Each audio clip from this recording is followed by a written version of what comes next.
The Galactic Council convened at the 11th ring of the orbital rotation, as it always did, punctual, ceremonial, and more for show than substance.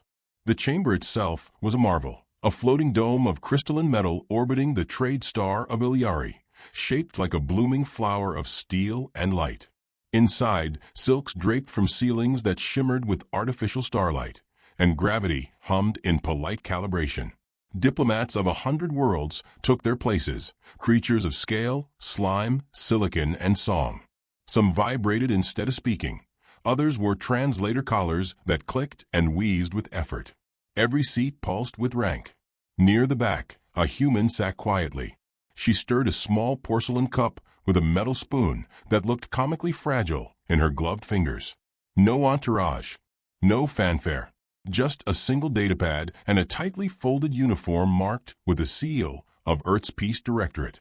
General Helena Graves had arrived 3 rotations ago and had barely spoken since.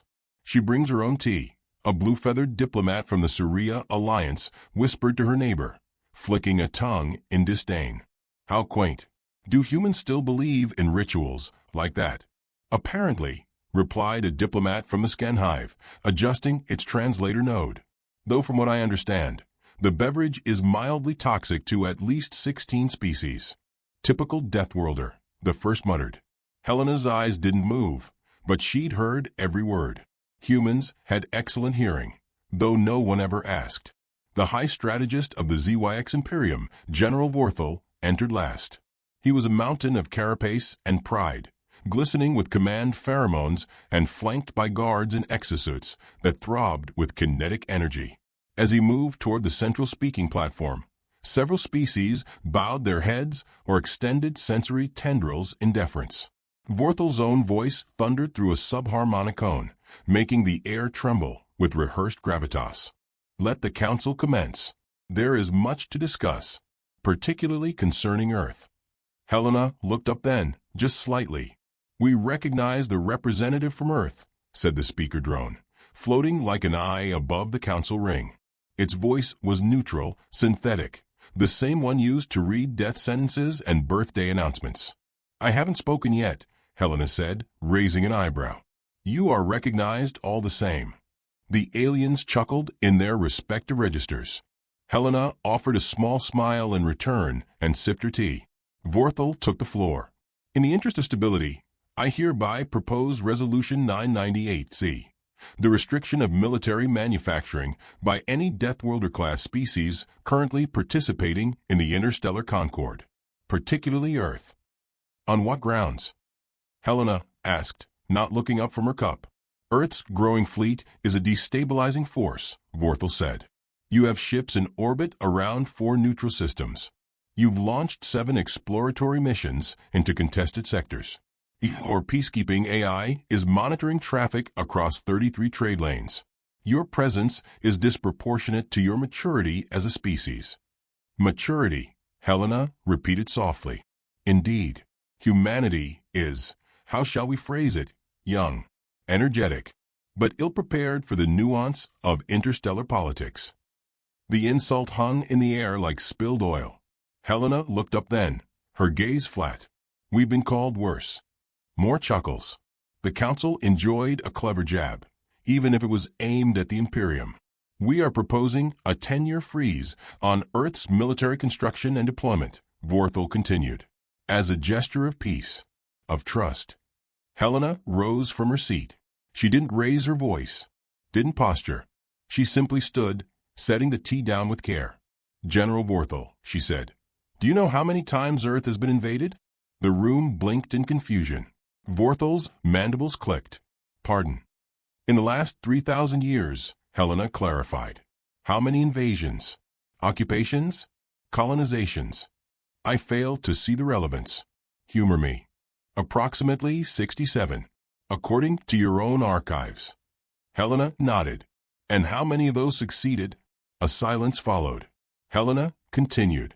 Earth has seen tyrants, plagues, bombs, and worse ideologies.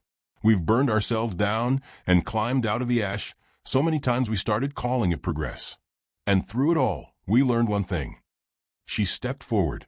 The gravity pads adjusted with a soft hum. You don't survive a death world by being kind. You survive by being underestimated. Now the room had gone still. We are not here to conquer. We are not here to expand. We are here because the last 3 civilizations who tried to control us are extinct. And we don't like repeating history. A quiet cough came from the Delgon representative, a furred creature with 4 eyelids. That sounded very much like a threat. Helena tilted her head. If it were a threat, I'd be smiling wider. The speaker drone blinked twice, an equivalent of stunned silence. Earth does not support Resolution 998, C, Helena finished. In fact, we believe it's an excellent way to ensure we begin arming faster. Vorthal growled, a low metallic sound. You'd be wise not to antagonize the Imperium, human. Helena smiled then. The wide kind. The terrifying kind. You see, that's the thing. We tried being wise. We sent ambassadors. We hosted delegations.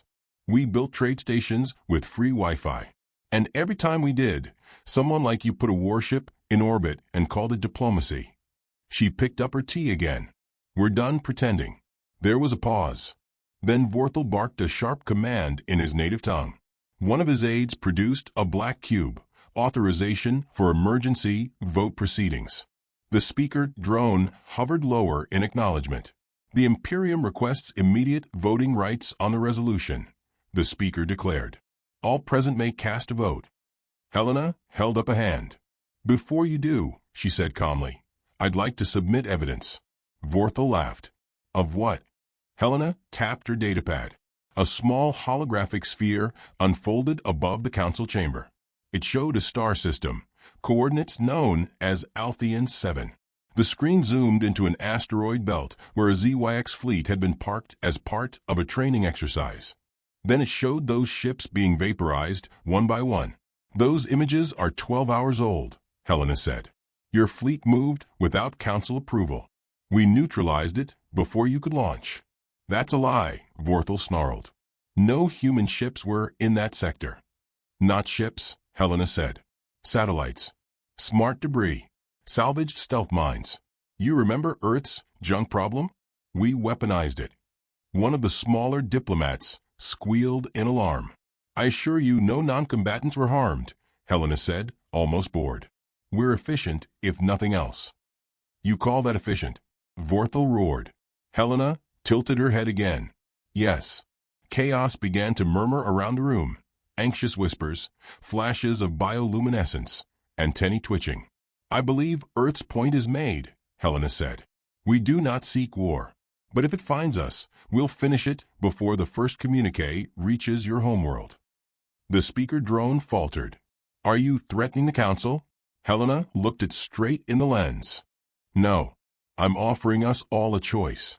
Vorthal's body rippled with fury. You've just started a galactic incident. Have I? Helena said. Because if I had, there would be no you left to shout about it. The alien stormed forward, shoving aside 2 envoys. Enough of this theater. Guards, detain her. No one moved. Helena set her tea down once more and faced him fully. I would not recommend that. I do not care what you recommend. Ape. She blinked. Then, a soft chirp came from her datapad. Too late, she whispered. Outside the council dome, a flicker of movement stirred the stars. One by one, ships decloaked, small, elegant, cold. Not bristling with weapons, but armored like deep-sea predators. Silent. Ready. There were dozens. A voice came through the chamber's comm system, confirming position. Directive Omega is primed. Standing by for confirmation, General. Vorthal froze. Helena didn't smile this time. We brought tea, she said. We also brought options. The speaker drone's light dimmed in confusion. What is Directive Omega? Non-lethal subjugation, Helena said. Mostly, depending on the target's compliance. Several council members rose from their seats, backing away.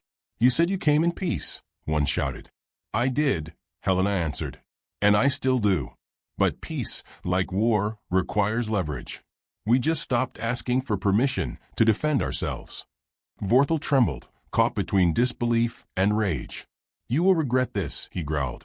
Helena shrugged. "You first." For a long moment, no one moved. Then, the speaker drone flickered. "Due to new variables, the vote on Resolution 998C is postponed." Helena nodded, retrieved her tea, and sat back down. "Excellent," she said. "Now, shall we continue?" Helena Graves arrived precisely 2 minutes early. She adjusted the cuffs of her charcoal uniform as she stepped into the private diplomatic chamber, smaller than the main council hall, but more dangerous by far. Every representative here was a power player, hand-picked for their influence and capacity for subterfuge. The kind of beings who shook hands with one tentacle and read assassination orders with the other. The lights were soft and indirect. On the oval table sat crystalline water pitchers, untouched. No one was drinking. Trust didn't flow freely here. Vorthal was already seated, talons drumming against the inlaid metal. He did not greet her. That was fine. Helena had never found him particularly warm. "Ah, the human returns," said Councillor Keswick, a glowing entity wrapped in coils of resonant gas. "Come to explain your fleet's convenient positioning." Helena set her datapad down with precision. "We don't position fleets. We arrange safety nets." Vorthal snorted. "With warships." "With options," Helena said mildly. "Earth likes to keep doors open." Councillor Tharn from the Lanari Confederacy, a bird-like being draped in golden feathers, leaned forward. "Surely, General, you understand that the use of cloaked vessels around council member systems is alarming." Helena offered. "Yes, that's the point." The chamber paused. She sipped from her thermos this time. Tea wasn't allowed here, but the thermos was sealed and coded to her genetics. Nobody else could open it, not without losing a limb. Vorthal rumbled, low and slow. "You make a great show of manners, human. But this is war by another name." "Only if you declare it," Helena replied. "We prefer peace with leverage." Keswick's coils pulsed. "So you admit to installing surveillance and weapon platforms across neutral systems?" "I admit nothing. I suggest that we listen very carefully to each other, and not assume Earth's good nature will remain infinite." She tapped the datapad. The projection this time was not of space fleets, but of trade routes, choked, delayed, rerouted. Dozens of them marked in red. "These are the results of the last 6 months of your blockade strategies," she said, glancing to Vorthal. "Your ships accidentally drifting into Earth-contracted lanes. Lost cargo. Intercepted humanitarian supplies." Vorthal's mandibles clicked open. Coincidence. "And yet," Helena mused, "they only happen to human freighters. Strange coincidence. You are paranoid. I'm a Deathworlder. We breed caution like you breed contempt." The insult hit harder than most here realized. Vorthal's species placed deep shame in accusations of arrogance. It implied tactical blindness. He twitched but stayed seated. Councillor Tharn interjected with a diplomatic smile. "General Graves, we are not your enemies." "I'm aware. We merely suggest a proposal, that humanity share its defense data with the Council. For balance, transparency, safety." Helena let that hang in the air, examining their faces, or what passed for faces. She could almost taste the hunger beneath the politeness. "You want our algorithms," she said. "Our predictive strike models, our AI threat classifiers, our adaptive drone matrices." "For the good of galactic peace," Keswick said. Helena smiled. "No." The air tightened. "Earth has given the Council every opportunity to build mutual trust," she continued. "But trust is not theft. And you've all been very busy behind the curtain." She tapped her datapad again. A second projection emerged, larger, darker, log files. Intercepted communications. Encryption cracked by one of Earth's silent orbitals that had been quietly monitoring the Council's own private channels. Lines of damning data scrolled across the table. Keswick flickered alarm. That is a violation of." Helena raised a hand. "Please, let's not pretend we weren't already violating each other's privacy. At least Earth has the courtesy to be good at it." "You spied on the Council," Tharn said flatly. "Technically, we spied on the idea of spying, Helena corrected. Semantics matter. Vorthal stood now. You sit among us, sip your poison, and claim to want peace, while building traps and collecting secrets. Helena's expression didn't change. Because I've been to war. And we haven't. Keswick snapped.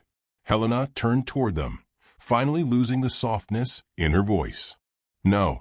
You've been to battle.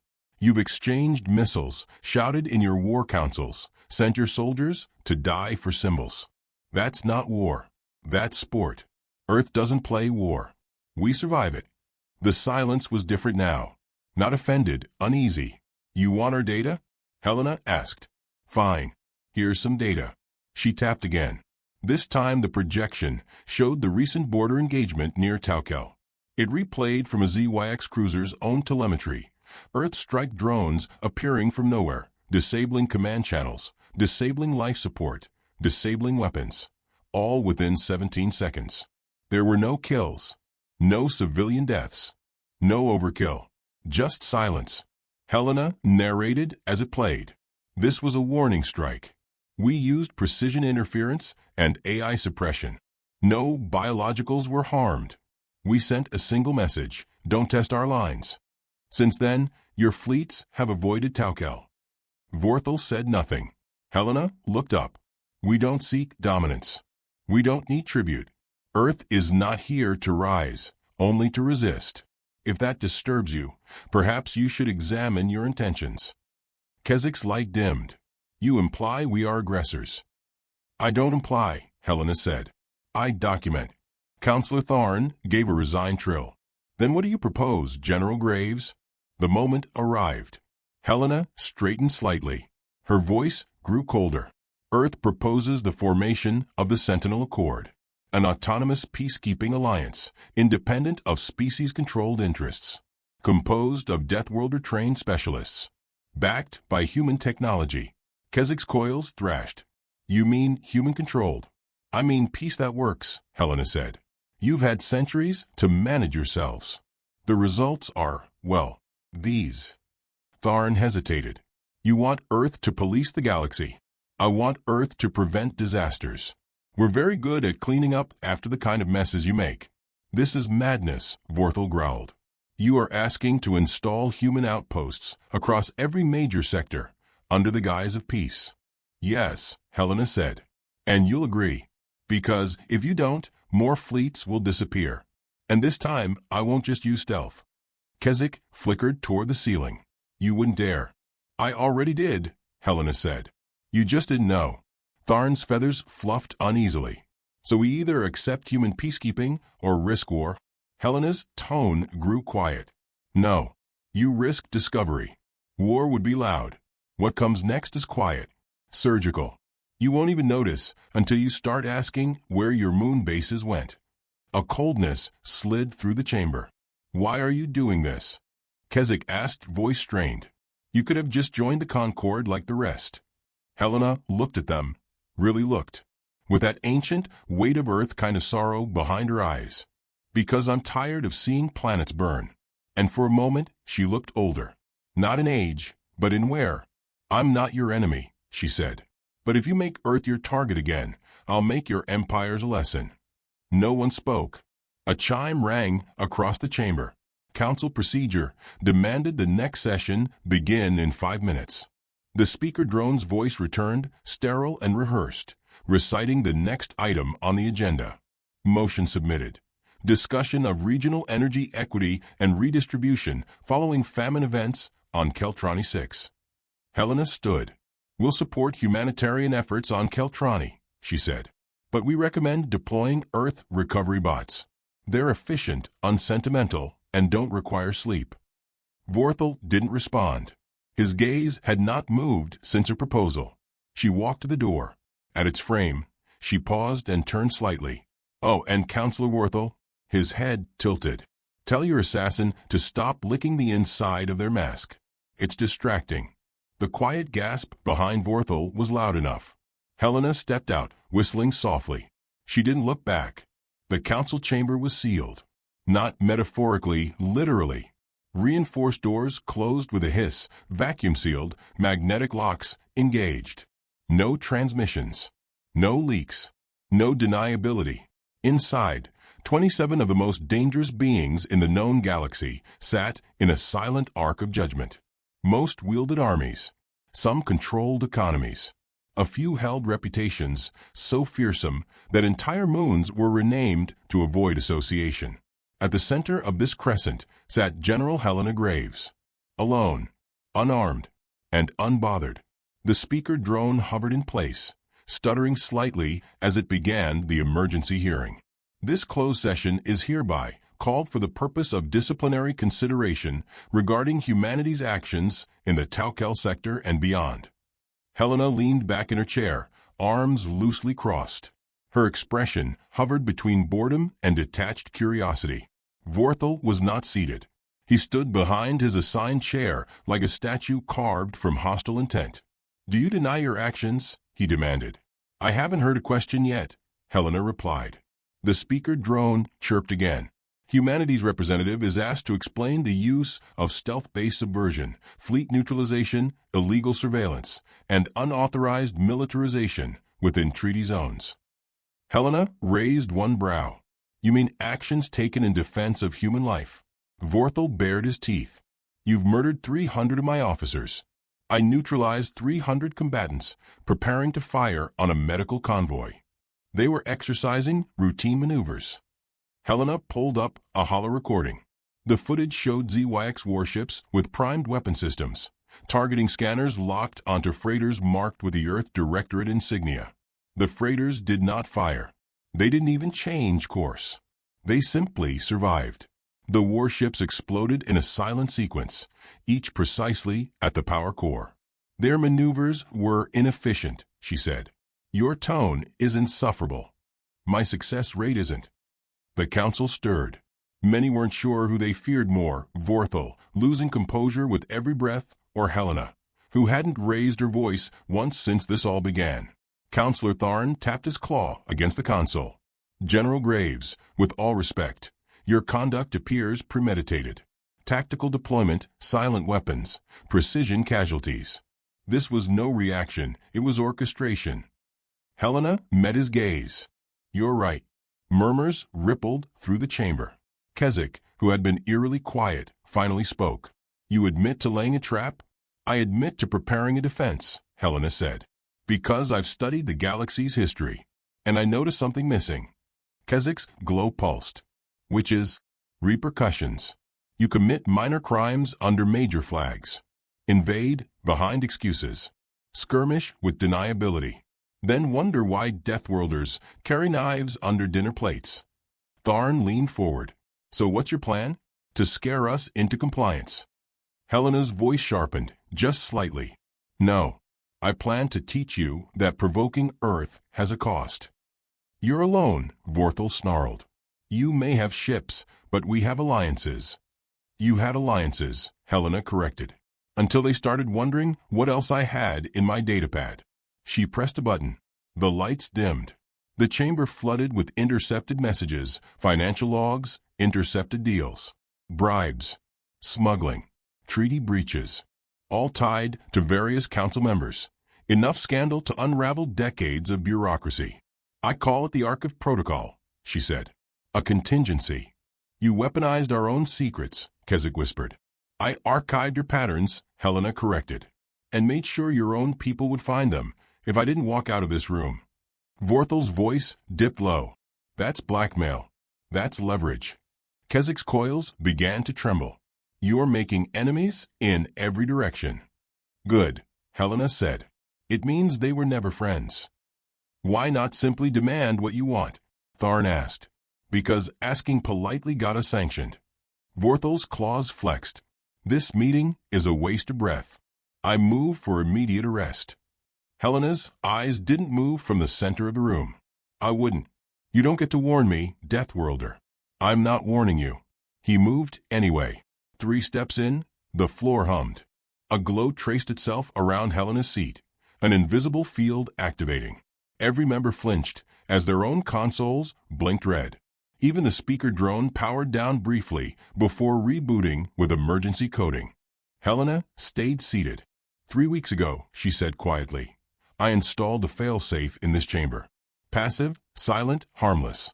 Unless it detects bioelectrical aggression within 6 feet of my seat. What does it do? Someone whispered. Vorthal's right arm went limp. He looked down in confusion. His left followed. His mandibles trembled. He collapsed to one knee as his exosuit spasmed. It resets nervous systems, Helena said. Like turning off a violent machine. Temporarily, of course. Unless the subject has heart irregularities. Then it's more permanent. No one moved. Call a med team, Tharn whispered. They can't enter, Helena said. Seal, remember? Kezzik's light had dimmed to a pale flicker. You turned the council itself into a kill box. I turned it into a lesson. Vorthal managed to speak, slurred but clear.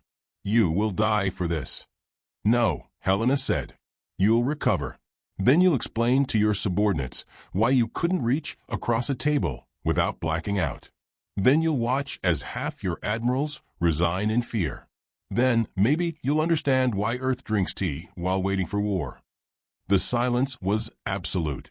Tharn looked pale, no small feat for a creature with gold feathers. General Graves, he said, voice tight. What is Earth's endgame? Helena took a breath. For a moment, something tired flickered in her eyes. To stop running, she said. Kezzik's tone softened. From what? From you, she said. She looked around the room, and the mask slipped, just slightly. Beneath the polished strategy and steel composure, something raw remained. Not cruelty. Not arrogance. Resolve. Earth spent 1,000 years fighting itself.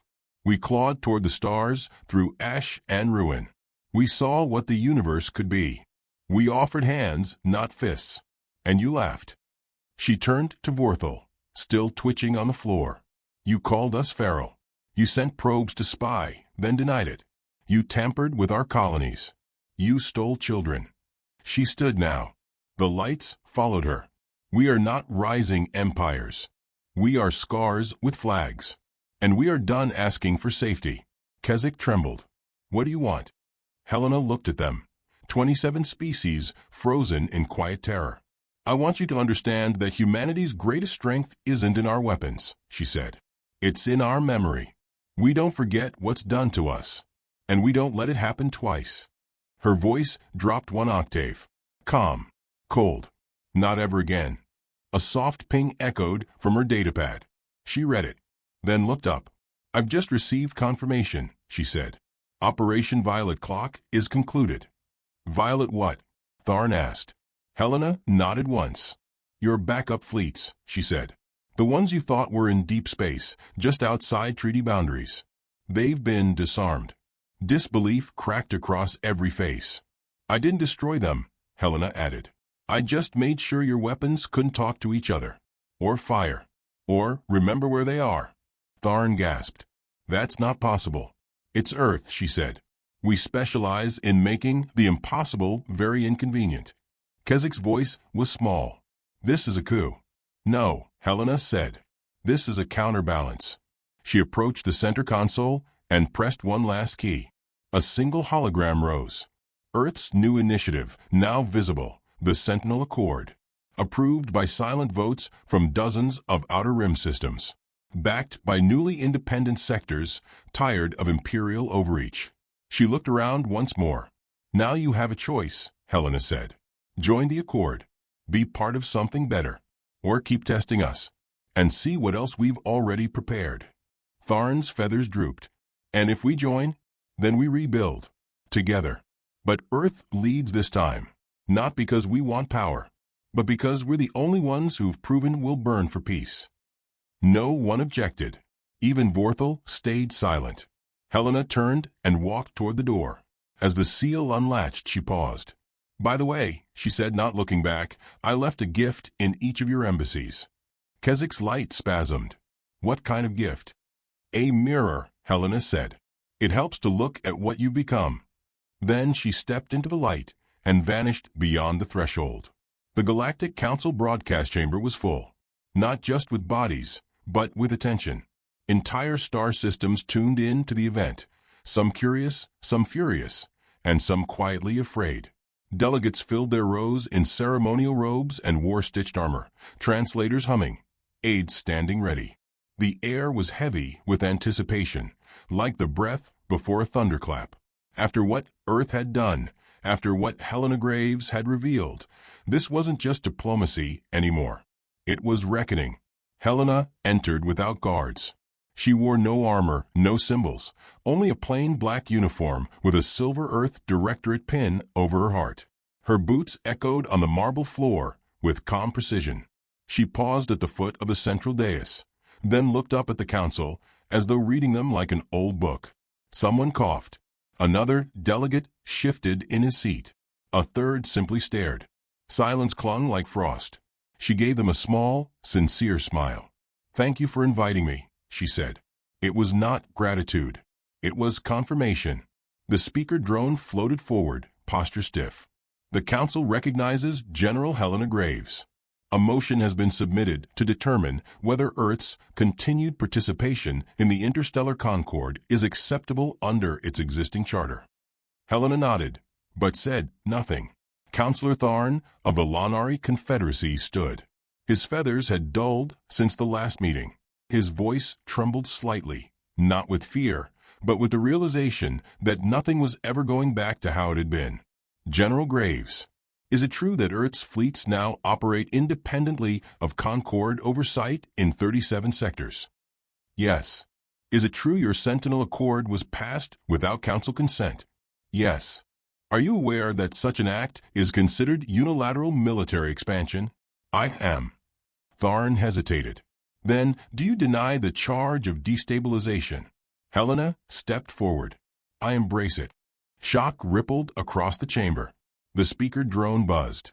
Someone gasped. A few others leaned in, forgetting protocol entirely. "I embrace it," she repeated. "Because your version of stability was always built on fear. You called it peace, but it was compliance. You called it order, but it was stagnation. You let empires rise on the backs of smaller voices. You used bureaucracy to silence rebellion, and you smiled while doing it." Keswick pulsed angrily from his platform. "And Earth believes it can do better." Helena turned to him. "No. Earth believes no one should have to ask permission to live free." Vorthal sat across from her, arms now recovered but posture brittle. He had not spoken since collapsing in the private chamber. When he stood now, it was with restraint. The fury behind his black eyes cooled into calculation. "You believe you've outplayed us," he said. "I don't play," Helena answered. "You manipulated the council. You turned our own systems against us. You stole war fleets without firing a shot. They surrendered," she said. "We offered an alternative. They chose." "Through fear," Vorthal growled. "Through clarity," she corrected. "For the first time, they saw what Earth could do if we stopped pretending we were weak." Vorthal narrowed his eyes. "And what if we refuse your accord?" Helena tilted her head. "Then I activate contingency Sigma 7. No weapons. No invasions. Just silence." Keswick's glow dimmed. "What kind of silence?" "The kind that breaks your economy. The kind that floods your comms with doubt and your colonies with questions. The kind that makes your allies wonder if they're next." A hush blanketed the room. No one doubted she could do it. Not after everything. Not after the dead fleets and the severed chains of command and the mirror she had placed in every embassy. "You're threatening us again," Tharn said. "No," Helena said softly. "I'm offering you a way out." She tapped her datapad once. The lights dimmed. A hologram unfolded, not of war footage this time, but of children, alien and human, playing in shared domes on reconstructed colonies. Of trade routes reopened. Of new satellite networks blinking to life above refugee worlds. Of former enemies signing accords under a single unified logo, the Sentinel Star. "Earth doesn't want an empire," Helena said. "We want a future." Keswick's voice turned bitter. "Then why surround us with fire?" "Because you don't listen until the fire's already in your house." The speaker drone buzzed sharply. "The council must now vote. Motion 34Z to determine Earth status. Expulsion, censure, or continued cooperation." Helena said nothing. she returned to the center of the chamber and folded her hands behind her back. Votes lit up in private. One by one, the floating pillars around the room glowed, blue for alliance, red for opposition, white for abstention. As each vote cast its judgment, the color climbed like a thermometer of tension. Keswick voted red. Tharn, after a long pause, voted blue. Vorthal stood, motionless, then turned away and tapped his panel. Red. More came in. Red. Blue. Red. Blue. White. White. Red. The count stalled at a single vote for majority expulsion. Helena waited.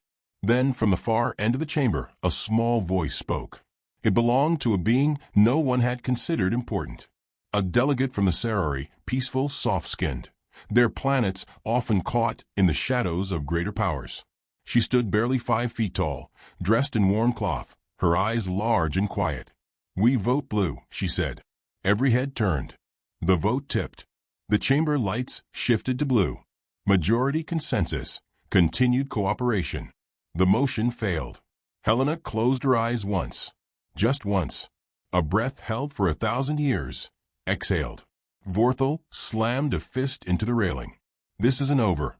Helena looked at him. "It never is. But you're not leading the dance anymore." The speaker drone floated upward, voice clear.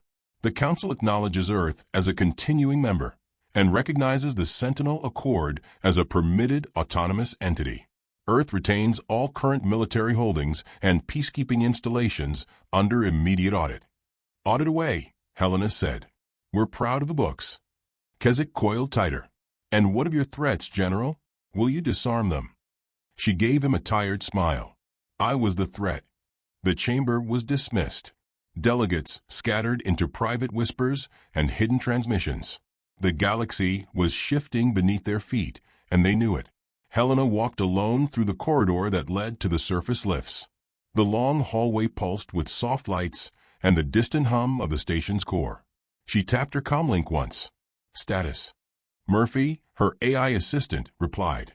"Orbital alignments are stable. All fleets holding position.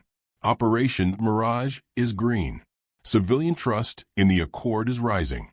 8 new sectors sent pledges while you were talking. Any blowback? 2 assassination attempts halted. 1 counselor currently vomiting in fear. Otherwise, all quiet." "Good," Helena said. "Hold the silence a bit longer." "Understood. You did it, you know." "No," she whispered. "We did it when we stopped being afraid." The lift doors opened. Waiting inside was a single figure, a young man in Earth Peacekeeper black, eyes steady. He saluted. Helena returned it casually. "Ready the next wave," she said. "Focus on healing, education, infrastructure. Show them we're more than fangs." "Yes, General." She stepped into the lift. As the doors closed, she looked out at the stars. Quiet, distant, endless. The trap had never been the fleets. It had never been the codes or weapons or even the nanite fail-safes. It had been Earth itself.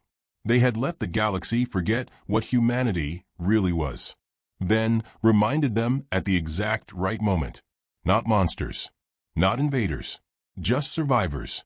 And they had finally stopped apologizing for it. The lift descended. Above her, for the first time in centuries, the stars realigned.